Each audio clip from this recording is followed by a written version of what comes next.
deh, ini ada apa nih? Ini azan nih, tahu? Kedengar iya, tahu iya, azan ya iya, itu doang. Udah duhur ya iya, ke masjid enggak, pulang enggak, yang kerja kerja, yang dagang dagang, yang lagi ngobrol ngobrol, padahal undangan Allah datang. Tapi dikala ada undangan Jokowi, nah repot semua. Betul. Kita takutnya sama atasan, bukan sama Allah yang Maha Rahman. Padahal Allah yang Maha Rahman, yang Maha memberi. Allah ngasih mata nih, Allah tidak minta dibayar. Allah ngasih telinga dengan pendengarannya, Allah tidak 1000 pun minta bayaran. Hanya Allah minta kita harus bersyukur atas semua nikmat yang telah Allah berikan. Nih mata amanah Allah, nih kuping amanah Allah, semua kehidupan di dunia adalah amanah Allah. Tenaga amanah Allah, pikiran amanah Allah, tangan dan kaki adalah amanah Allah. Jabatan sekalipun jabatan setinggi apapun adalah amanah Allah. Jadikanlah jabatan kita, jadikanlah penglihatan kita, jadikanlah pendengaran kita modal untuk bersyukur kepada Allah Subhanahu. Yang namanya titipan suatu saat akan dipinta pertanggungjawaban oleh yang nitip. Ini Indonesia merdeka Pak, bukan hadiah dari penjajah. Indonesia merdeka bukan pemberian dari penjajah Indonesia, tapi merdekanya Indonesia ini adalah hasil berjuang, pengorbanan, pembela masyarakat Indonesia yang siap menaruhkan harta, tenaga, bahkan darah pun diteteskan untuk merdeka Indonesia. Sekarang sudah merdeka Indonesia, dititipkan kemerdekaan ini agar selalu daulah. Dikala kemerdekaan ini tidak dianggap titipan, yang punya jabatan sesuai dengan jabatannya semaunya, nih yang ngasih titipan akan marah. Kalau Polri, TNI marah bisa dicegah. Nih kalau Gunung Merapi yang marah repot, siapa yang mau ngejaga? Mbak Sarijan. Ini teguran dari Allah akan datang, kita repot. Jangan nunggu teguran dari Allah. Selagi sehat mumpung datang sakit. Betul. Selagi kaya mumpung kaya sebelum datang kemiskinan. Selagi ada waktu sebelum datang kerepotan. Maka dikala undangan Allah datang, kita datang. Kita siap menghadap Allah, kita siap bersyukur kepada Allah, karena memang kita pantas bersyukur. La in syakartum la azidannakum wa la in kafartum inna adabi lasadid. Kalau kita syukur akan segala nikmat-nikmat yang telah Allah berikan, niscaya la azidannakum, kenikmatan akan Allah tambah, kesehatan akan Allah jadikan kesehatan yang berkah, diberi harta kau sama Allah, dijalani ini harta dengan kebajikan, menggapai keridhaan Allah, dibantukan oleh dengan fakir miskin, anak yatim, sarana peribadahan, insyaallah yazku bil infaq, harta akan bertambah berkembang biak, semakin banyak semakin kita berbuat sedekah, maka harta ini semakin berkembang insya. Mudah-mudahan pengorbanan para penitia penjara khususnya masyarakat setempat Allah tambah keberkahannya, amin ya Allah ya Rabbal. Ibu bapak hadirin rahimakumullah, kalau kita telusuri, kita ingat perjuangan baginda Rasulullah, karena Rasul memang sangat istimewa, sangat banyak yang harus kita teladani. Apapun hal Rasulullah patut kita jadikan contoh, patut kita jadikan teladan, karena Rasulullah ini suatu manusia yang sangat luar biasa, tidak pernah salah. Itulah Rasulullah. Baginda Rasulullah diampuni dari segala noda dan dosa, diwajibkan untuk masuk surga. Tapi perlu kita ingat, perlu kita contoh, baginda Rasulullah sampai bengkak kakinya karena beribadah kepada Allah, padahal Rasulullah sudah dijamin masuk surga.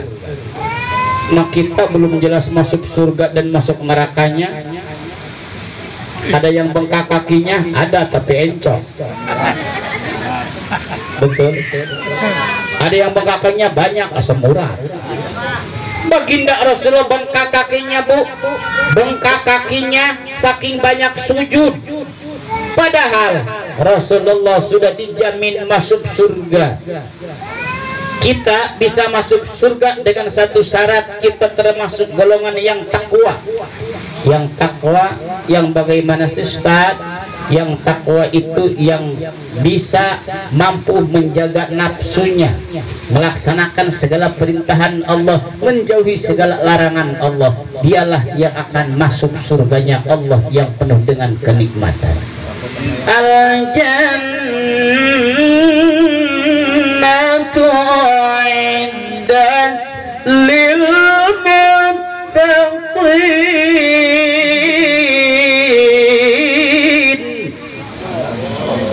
Allah ciptakan surga yang penuh dengan kemewahan dan kenikmatan, bukan untuk para kiai, bukan untuk para ustadz, apalagi untuk orang-orang yang suka mabuk, yang meninggalkan ibadah, melainkan Allah ciptakan surga untuk orang-orang yang bertakwa. Siapa saja orangnya, di mana saja adanya, orang siap bertakwa, surga jaminannya.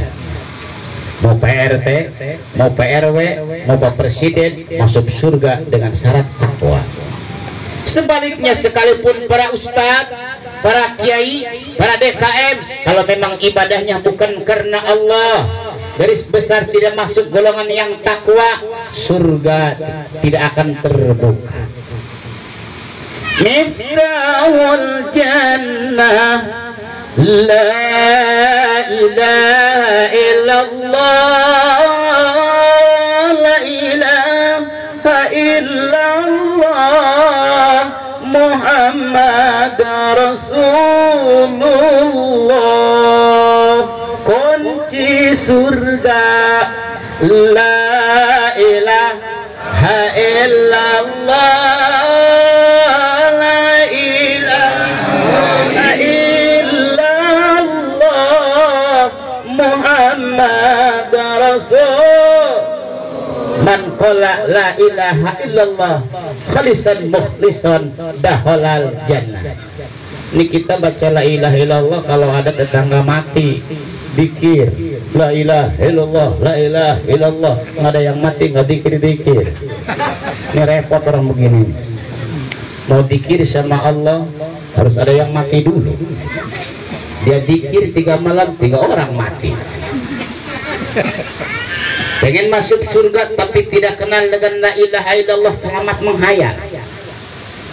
Ingin mendapatkan syafaat Rasulullah, baca salawat kagak, sunnah kagak mau, selamat menghayal. Lewat mana? Pakada tariqatu wal haqiqatu ya akhi min ghairi fi'li syari'atin lantah sholat. Mau masuk surga tapi setiap harinya kita hanya mengumpul-ngumpul noda dan dosa, tidak akan masuk surga. Nih ibu-ibu suka ngaji, suka sedekah, tapi selalu menyakiti seorang suami, diselamat menghayal kalau mau masuk surga, Bu. Ibu-ibu walaupun tiap tahun naik haji, sedekah tiap bulan, pengajian tiap minggu, 1 kali menyakiti seorang suami, faqad hubidat amaluha, dilebur oleh Allah ibadah. Ada ibu-ibu?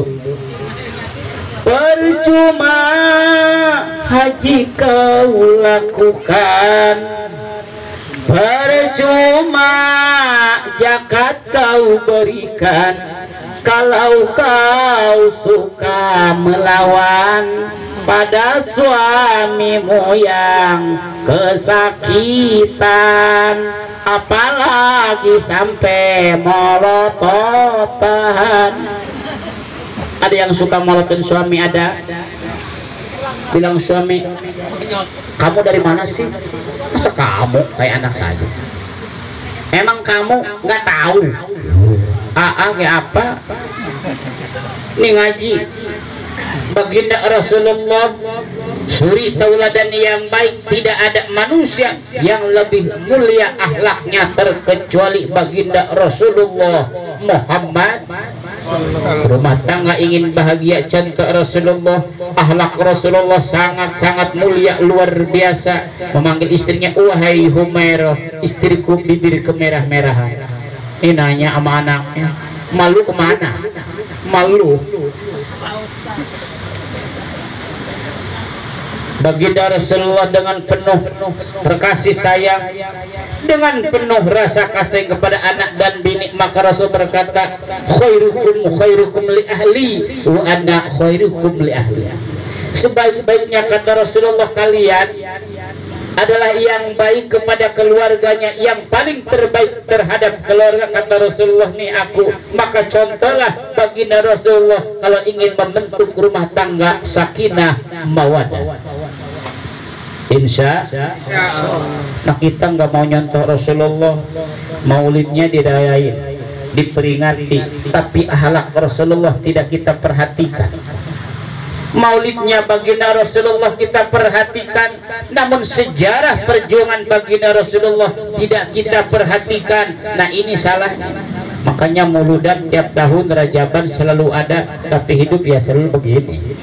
Orang kita biasa aja, ngajinya biasa aja, mauludan biasa aja, ya hidup juga biasa aja. Yang miskin miskin aja, yang punya utang aja, yang puyang palang aja, ngajinya biasa aja.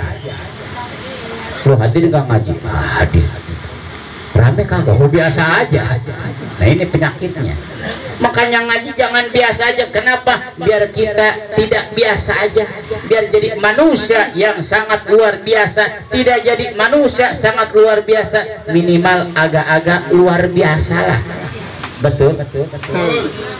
Maka contohlah Rasulullah untuk menjadi umat yang bersatu, satu akidah, satu tujuan untuk menggapai keridhaan Allah. Tidak ada jalan yang lebih utama terkecuali itba kepada baginda Rasulullah Muhammad. Qul in kuntum tuhibbuna Allah fattabi'uni.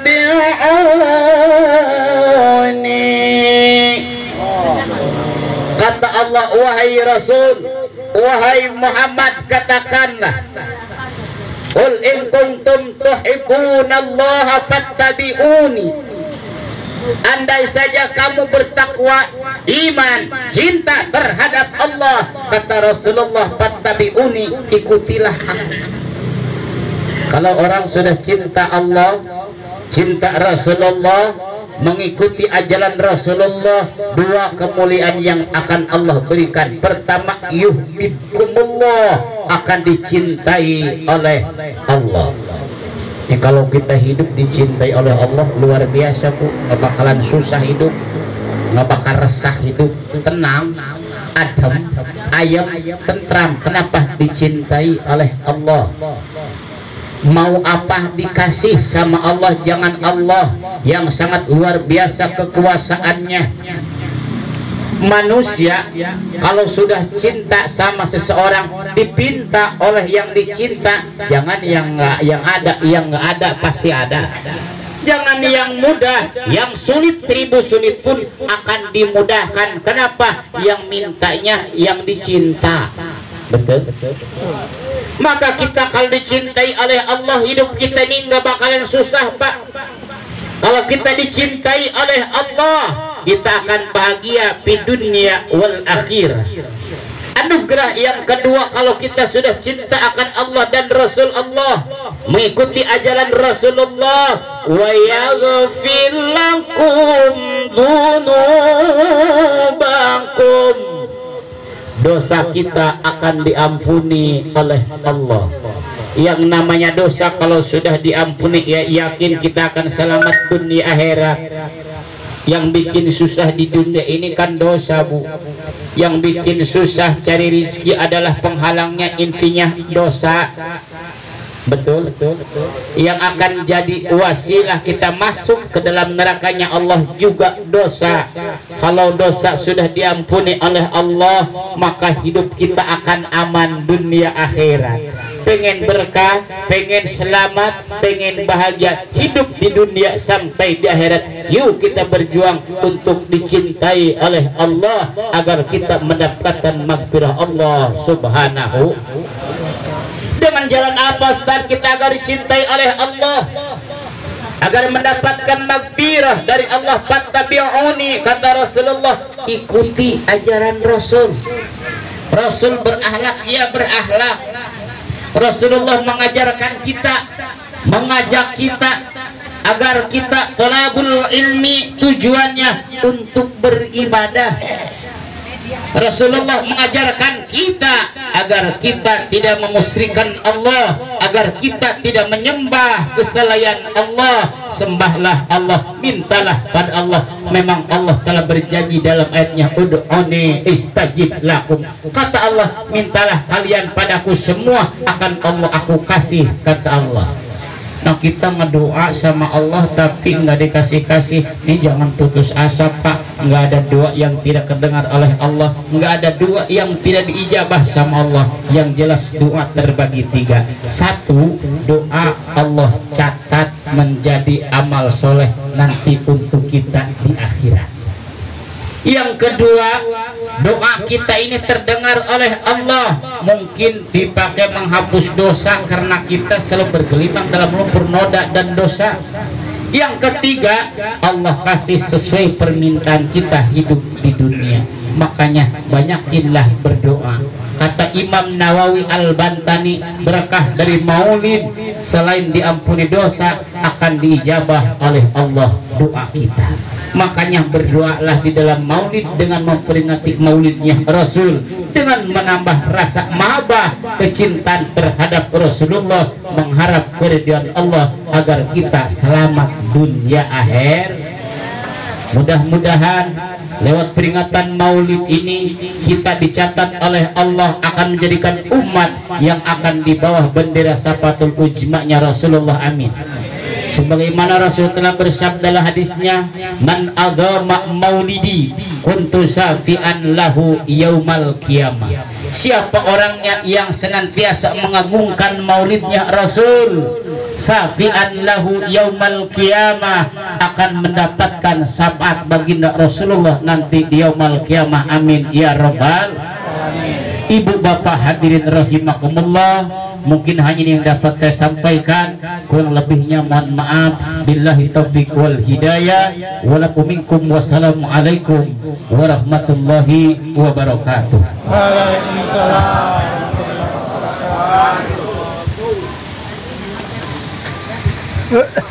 Waalaikumsalam warahmatullahi wabarakatuh. Hadirin, demikian tausiah yang telah disampaikan oleh kiai kita.